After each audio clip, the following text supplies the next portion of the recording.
তো যাই হোক, সকালে দেখেছিলাম খড়ির মেলা, তো এখন দেখাচ্ছি সুয়াতা গ্রামের ব্রাহ্মণ সাহেবের মেলা, যেটা বহু পুরাতন মেলা। তো এটা মুখ্য দ্বার দিয়ে আমরা ঢুকে ভেতরে প্রবেশ করছি আস্তে আস্তে। তো দেখুন ভেতরে চলছে কিছু গান বাজনার আসর। তো এই গান বাজনার আসর দেখতে দেখতে মাজারের সামনের দিকে আস্তে আস্তে অগ্রসর হলাম।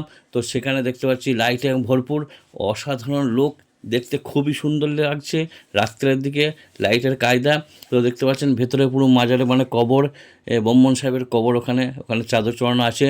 তো এখানে কিছু আমি সিনারি তুললাম। তো এইদিকে কিছু মেহমান বসে আছে যারা শীতের আনন্দ নিচ্ছে ওই কাঠের আগুনের তাপে।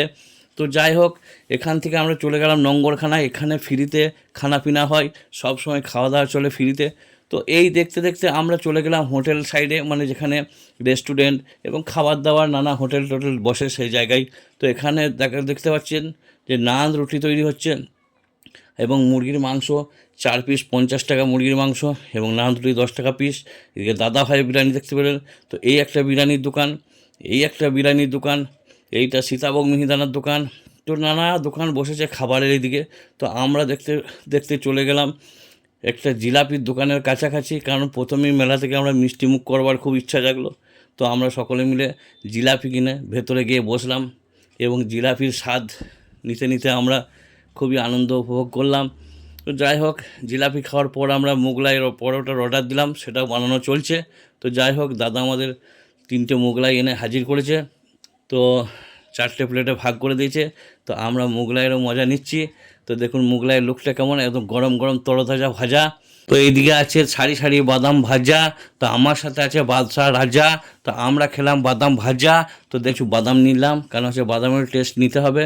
তো যাই হোক, জিলাপি গেল, মোগলাই গেল, বাদাম গেল, এরপরে কি আসে দেখি। তো আমরা একটা একটা করে দোকান ভেরিফাই করছি কি করা যায়, কি খাওয়া যায়।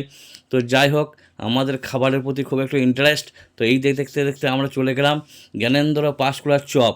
তা এইখানে গিয়ে দেখা যাচ্ছে চপের ভাণ্ডার, মানে এমন কোনো চপ নাই যে নাই, এই চপ তাই চপ, অমুক চপ তসুক চপ ঢপের চপ। তা আমরা বললাম দাও ভাই একটা চপ। তো আমরা 3টে চপ ভাজতে দিলাম। তো গরম গরম আমাদেরকে পরিবেশন করে দিচ্ছে। তো চপটা খেয়ে কেমন ভিউ দিচ্ছে আমাদের রাজা ভাই আর বাদশা ভাই, দেখুন একবার। বলুন দাদা কেমন লাগছে? ও, ও, ঠিক আছে দাদা। তো এই খেয়ে আবার ঘুগনি, বুঝতে পারছেন কত মারবে ঘুগনি, মানে মুখ আলিশ নাই। মানে মেলায় গিয়ে মনে হচ্ছে যেন যে প্রত্যেকটি দোকানে আমরা গিয়েছি চেক করতে যে হ্যাঁ কেমন খাবার দাবার বটে। তো তারপরে আবার চা, পাঁপড়। তো পেট তো লয় মোচানো আমাদের হাঁপড়। তা আমরা খেলাম পাঁপড়। রাজা বললে আমি আর কিছু খেতে পারবো না, এবার যদি কিছু খাও মারবো তোমাদেরকে চাপড়। মেলা থেকে এবার সর, এবারে যাবো আমরা ঘর, আবার কালকে দেখাবো।